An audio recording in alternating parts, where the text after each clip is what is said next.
Israeli ground forces raided a Hamas headquarters. Hamas put out more footage showing close-range fighting in Gaza, and the Hezbollah leader finally broke his silence on the war raging to their south. What's going on, everyone? Let's take a look at some updates as it relates to the ongoing war between Israel and Hamas. I'm recording this at 10:30 a.m. Central on Saturday, November 4th, 2023. So starting with the ground operation, pulling up a map here from Live UA Map. A couple sources for this. Live UA Map is one, more updates throughout the day. War Mapper on Twitter, another great resource, but those tend to come out every 24 to 48 hours. But looking at this map, you can see that Israeli forces are still primarily focused in the northern portion of Gaza. Over the last 24 to 48 hours, they have encircled Gaza City, completely cut that off from the outside world. Gaza was already relatively isolated. Now there is a military encirclement of that urban center. Israeli forces overnight put out this video showing that they raided a Hamas command post. They showed maps, communications equipment that was captured and will be utilized in further targeting of Hamas terrorists across Gaza.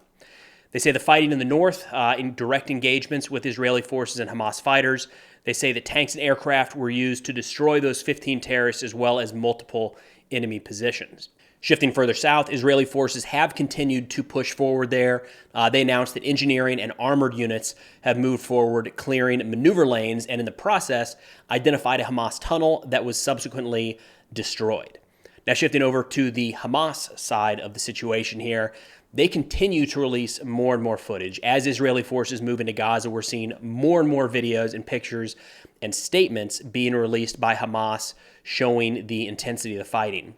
Hamas put out this video here showing their fighters carrying out attacks against Israeli troops, shows them moving out of one of the many tunnels across Gaza, moving out in daylight again, and engaging some of these Israeli armored vehicles at relatively close range with what looks like a PG-7VR variant or copy of an RPG warhead. And there's a lot of these types of RPGs showing up in the battlefield in recent days. Most of the videos, most of the pictures are showing these variants. And there's a great thread put out on Twitter by Calibre Obscura talking about how Hamas apparently made this decision over the past couple of years to mass produce these PG-7VR warheads, or at least variants of them.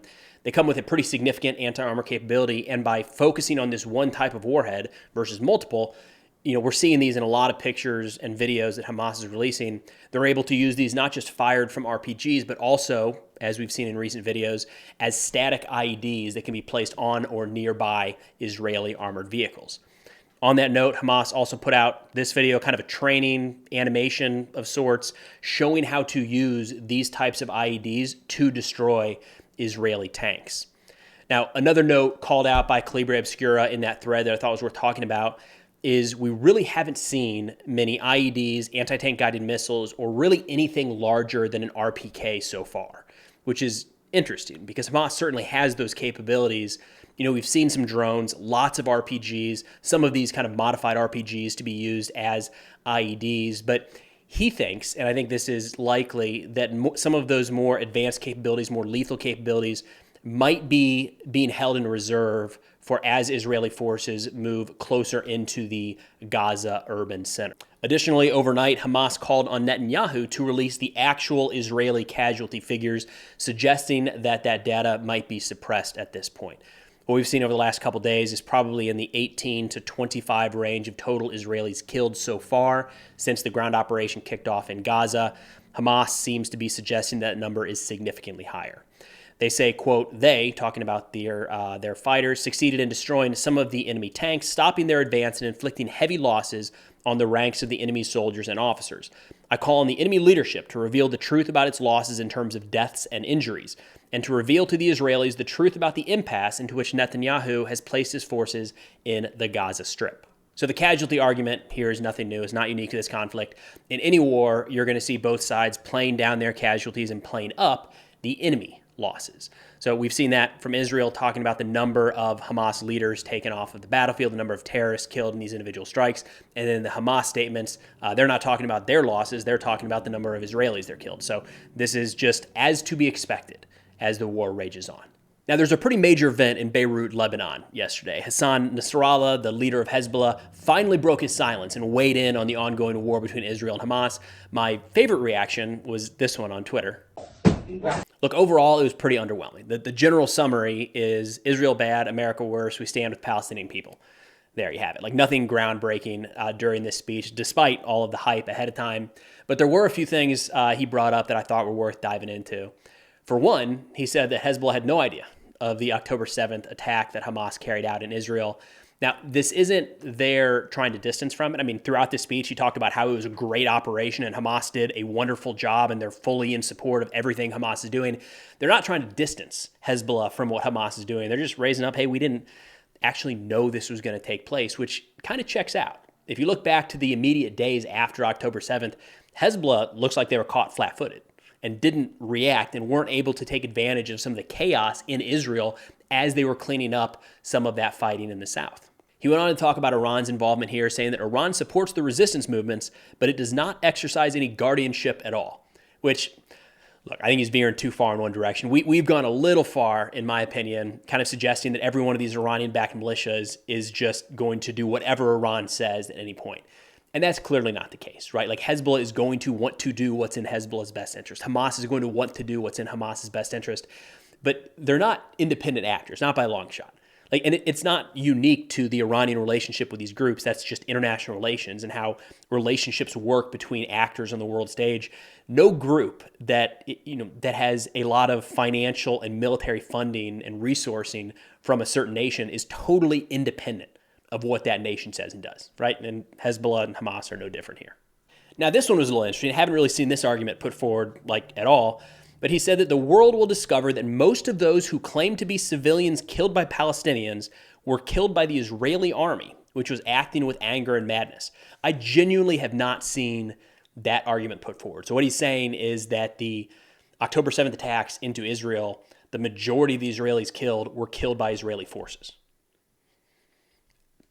It sounds like kind of a fringe theory. Haven't come across it at all, but hey, Nasrallah throws it right out there in his major speech. He then shifts his focus over to the United States. And this is really important, and I don't know that it's as appreciated as it should be in our country right now, but this is the type of thing that can have a very near-term, real impact in the United States. So he says, we must know that America is entirely responsible for the war in Gaza and that Israel is merely an executive tool, saying America is the one that prevents a ceasefire in Gaza and prevents the enemy from being condemned internationally. Look, he spent a lot of this speech talking about how much he hates Israel and how they want to destroy Israel and all that. But so much here is focused on, yeah, Israel's bad, America's worse. America is the one that allows this to happen. America is the one behind this. They're the one providing the weapons, the targeting, the intelligence. It's the United States.